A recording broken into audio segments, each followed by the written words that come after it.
because I was with teenagers last week, and while that's fun, I was still with them. You know, you get my drift.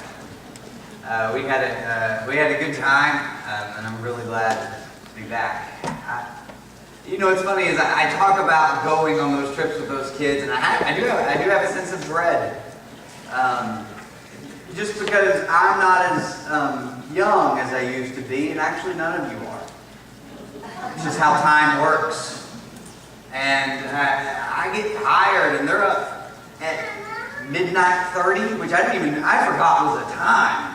I forgot that time existed.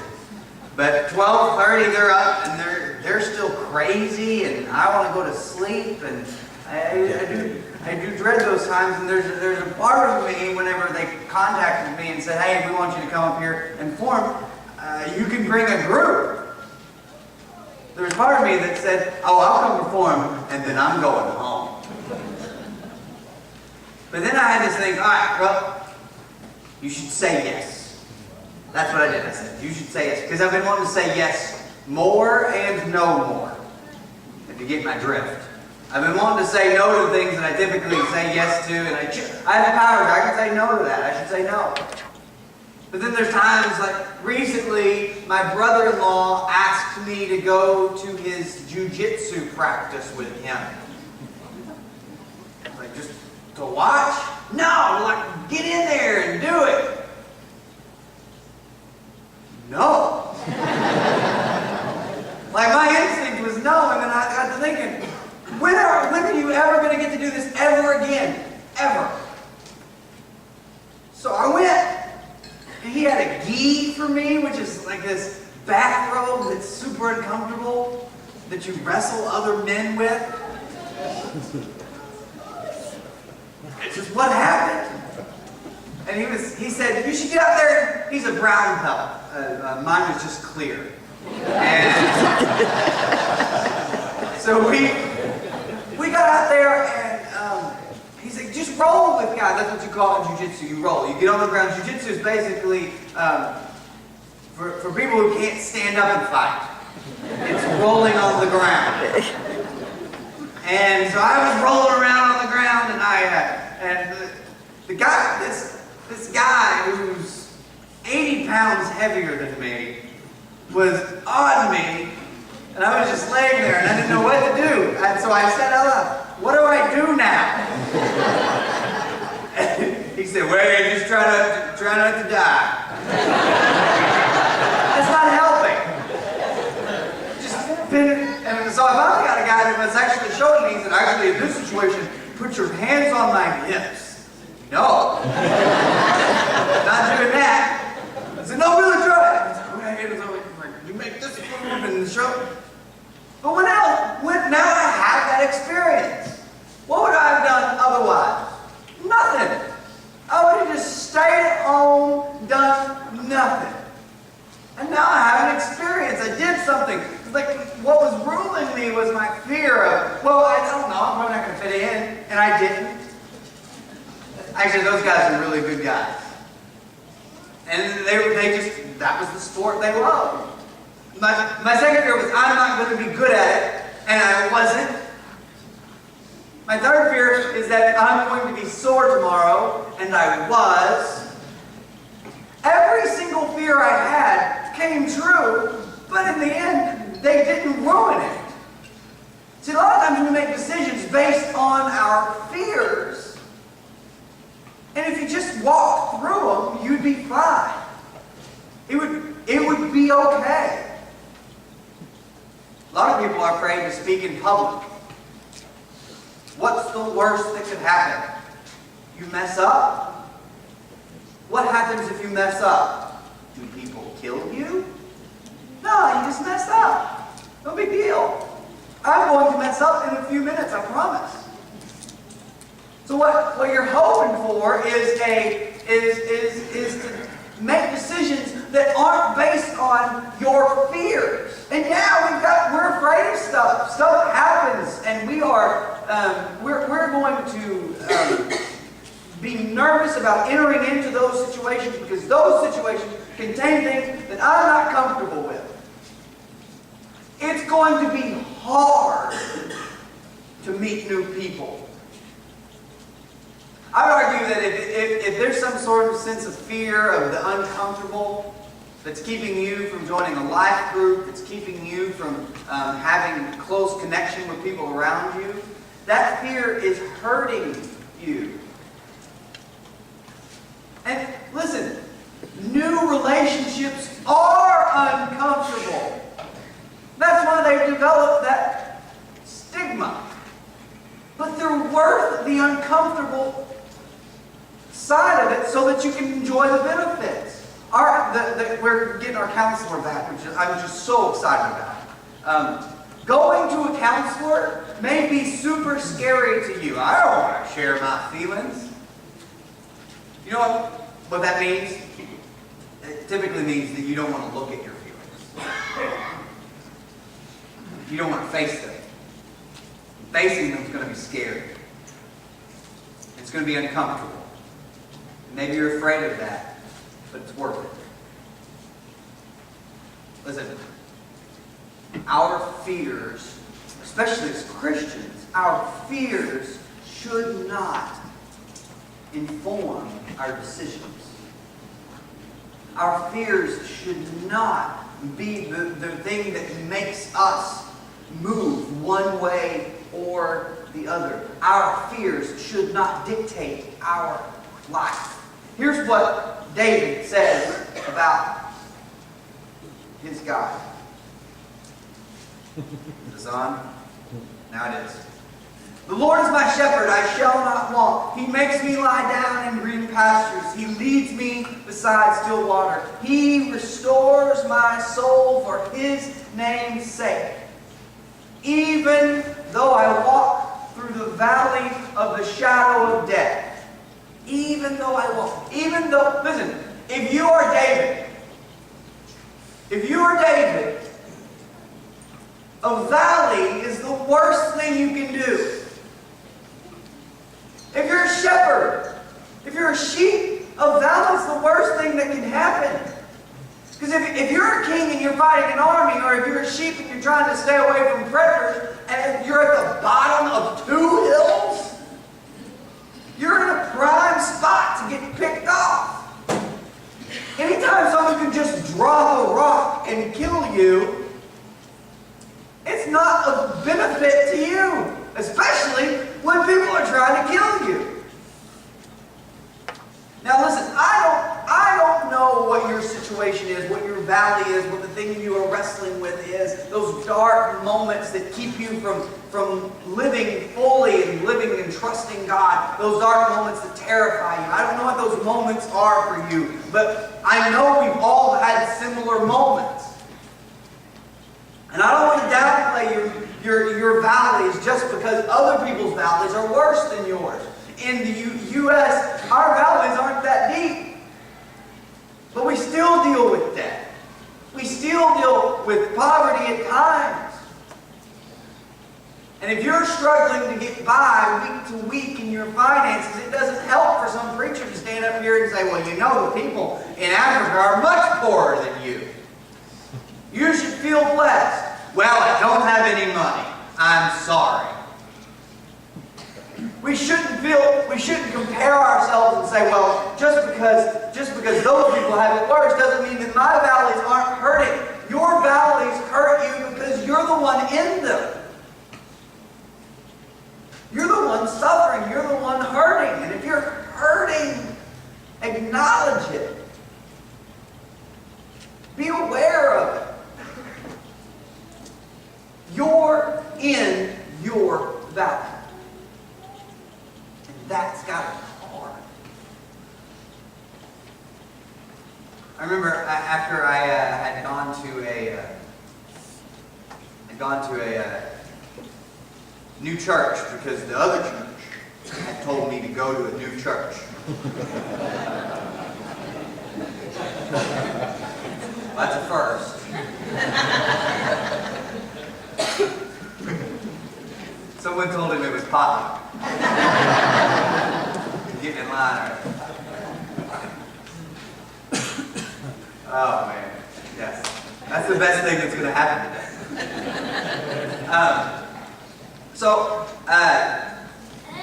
Where in the world was I? What was the last sentence I said? Yeah, okay. So I went to this new church after the old church had told me to leave. Thank you. He was listening. He's on the front. He asked me. The old church said leave, so I went to this new church, and I was asked to leave on Tuesday, and then on, I think, the next Friday, we found out we were pregnant with Clara. And it was kind of this moment where it was just a lot of pain. We just bought a house. It was an awful time in our life. It felt relieved, like your crazy girlfriend had broken up with you.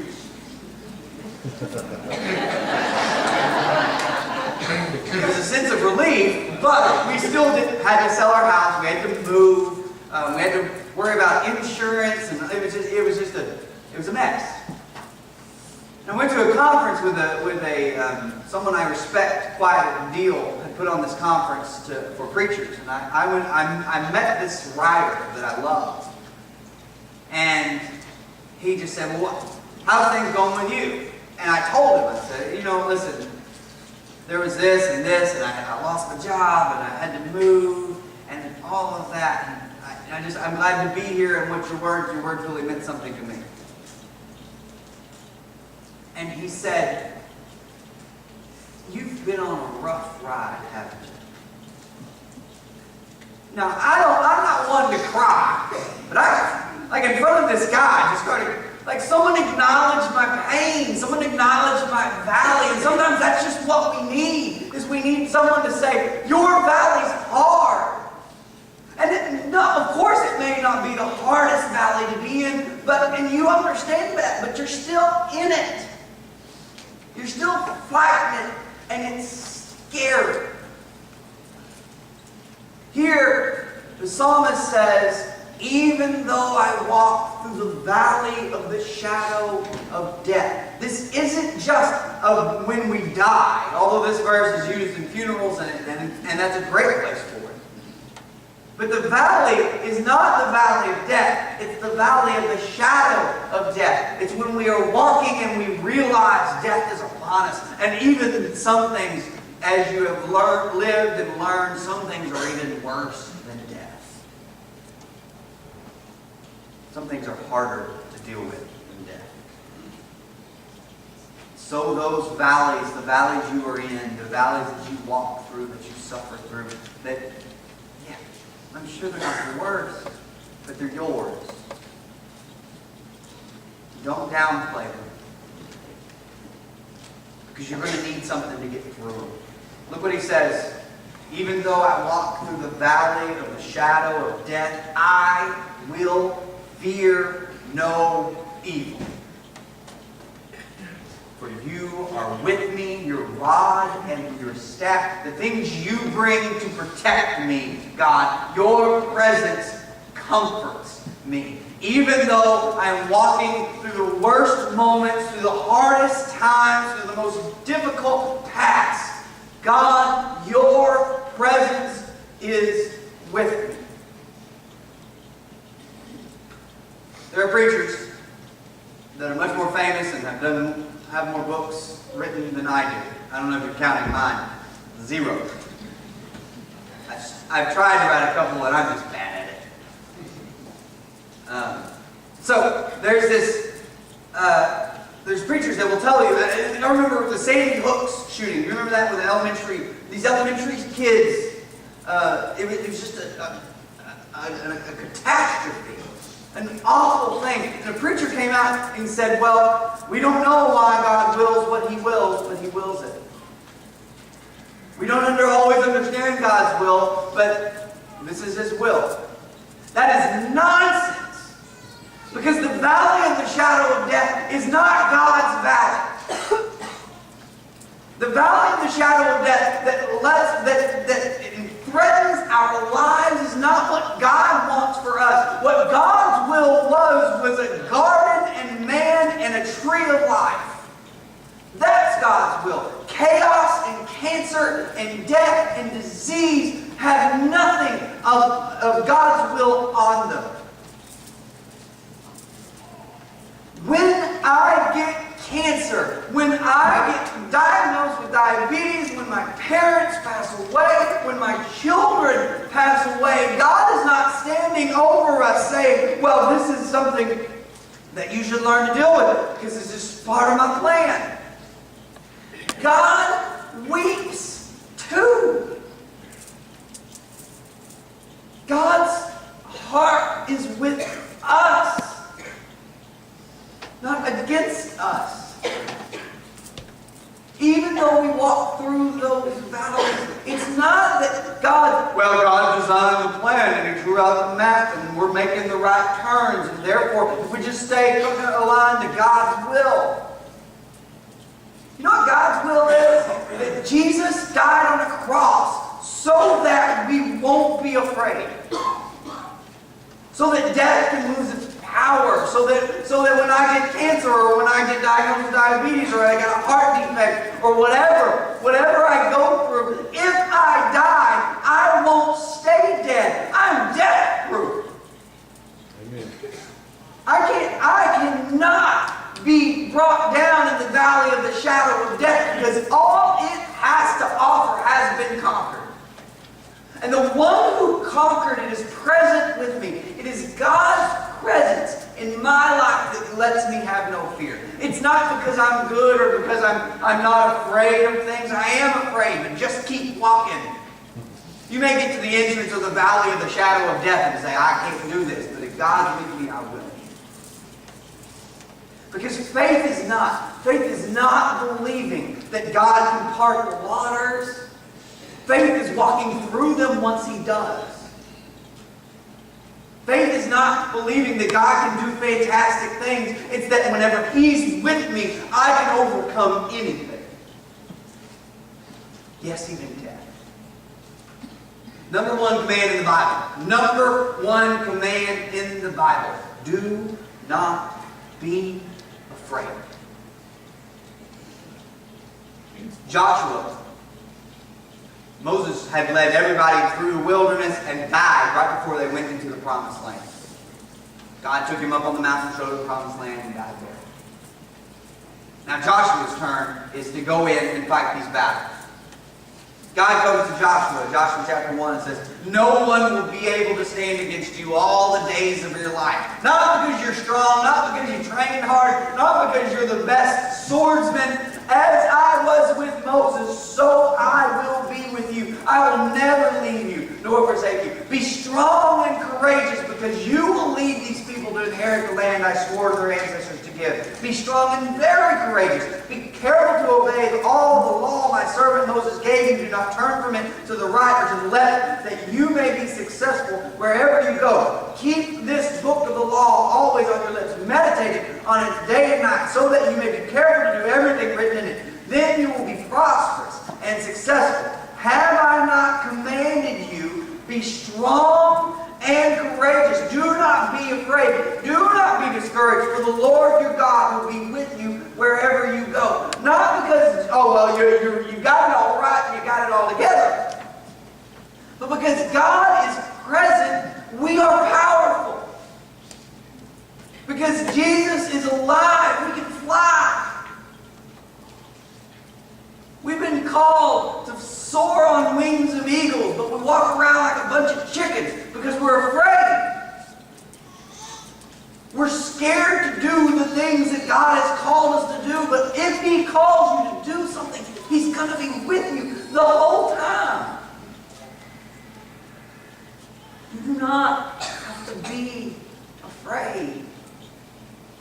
Things can be daunting. Things can be overwhelming at times. You can be scared. That's understandable. Don't quit walking. I won't fear any evil, because my God is bigger than any evil that tries to overcome me. That's what Jesus said when He walked out of the tomb. Actually, whenever the women showed up in Matthew 28, the women showed up and they looked for Jesus, and the angel shows up and says, hey, don't be afraid. He's alive. Should that be our motto? What you got going? Don't be afraid. Jesus is alive. What's the worst this world can do? What's the end game this world has against us? And him, it's going to kill us. And we're death-proof. Stuff just rolls right off us. You roll a stone over my grave, Jesus will roll it away.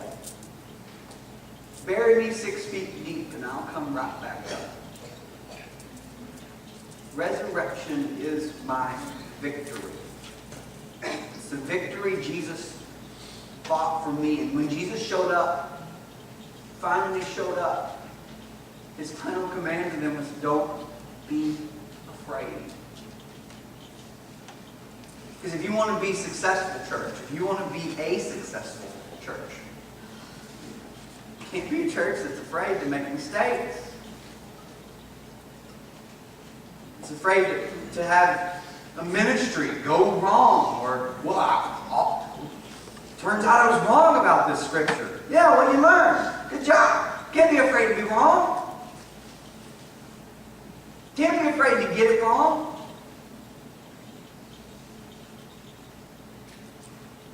People who are afraid to drive make the worst drivers. Can we all understand that? When someone's just timid and scared, they think, well, I'll go 45 because that's safer. No, you're making it harder for the rest of us. This road was made for something else. Don't claim to be a Christian, go 15 miles under your Christian speed limit.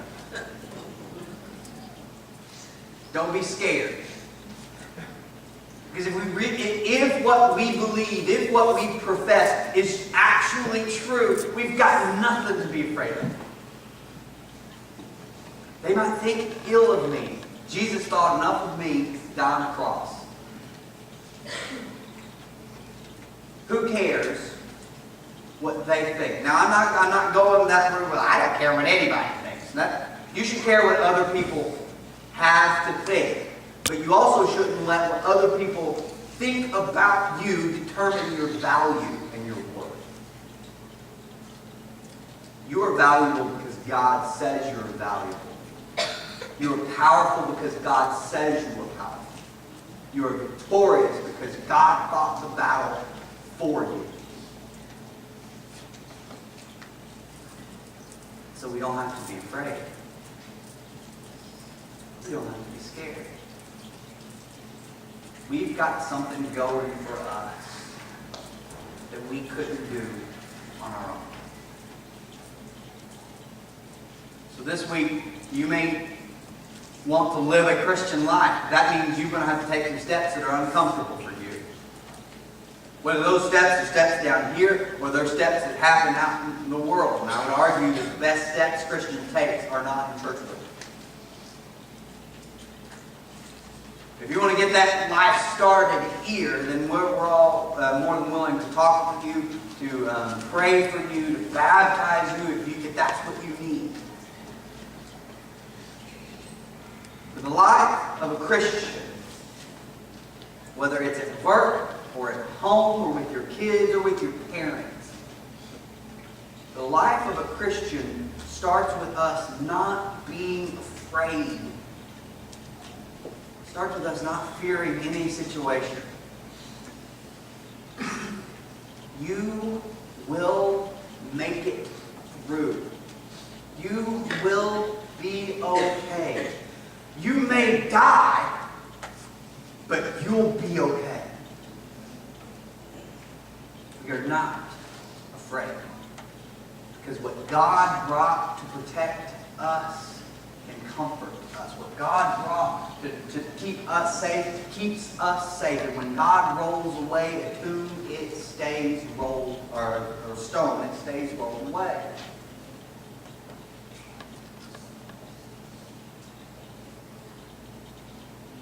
I was a horrible basketball player in high school. My parents were here, they'd almost stand up and object, and they would say, no, you were good, you were good. You could tell by the tone, I was not good. Because it's the tone they're used to. Now, I say all that. I had all the skills. I can dribble. I can shoot okay. I knew the game. But once the whistle blew, I was scared to death to make a mistake. And so I make tons of them.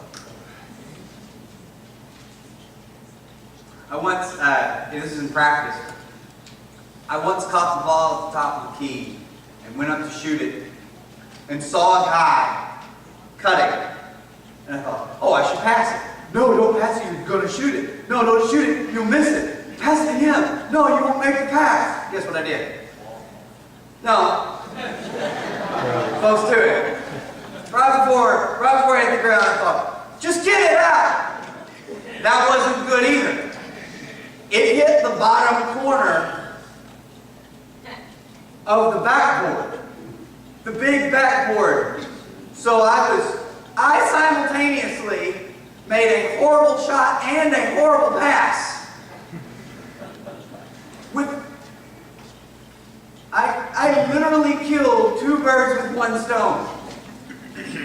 Two endangered birds. When you operate and act out of fear, I got to college and realized it doesn't matter whether I miss a shot or not. I'm going to take it. And I got pretty good in college. Not good, pretty good. And all that was stopping me was I was afraid to shoot. I was afraid to pass. I was afraid to do anything because I might mess up. You're going to mess up. You're going to make mistakes. You're going to say the wrong thing. You're going to quote the wrong Bible verse. Heaven help you. You're going to be okay because the rod and the staff of God rolls away stones and empties tombs. And I think that should bring us all the confidence and all the comfort and all the joy in the world. You'll be okay. Because you're in a relationship, you're present with the one who makes it all okay. If you're not, then I would argue today is the day. We're not just offering get out of hell free cards here. We're not. We're offering a fearless life. We're offering a faithful life. We're offering freedom from death. We're offering overcoming sin. Not just the sin that you have committed, but the sin that you're going to commit. We're offering Jesus leading you and loving you and taking care of you. We're offering something fantastic. And if you don't come forward because you want to get to lunch early, then I just don't understand. If you don't live out a Christian life because you're afraid, you don't know Jesus that well. Today's the day to start knowing Jesus. Today's the day to overcome your fears. Today's the day to be comforted by the rod and the staff of the most powerful, most victorious being to ever live. If you need anything this morning, please come forward with all these things.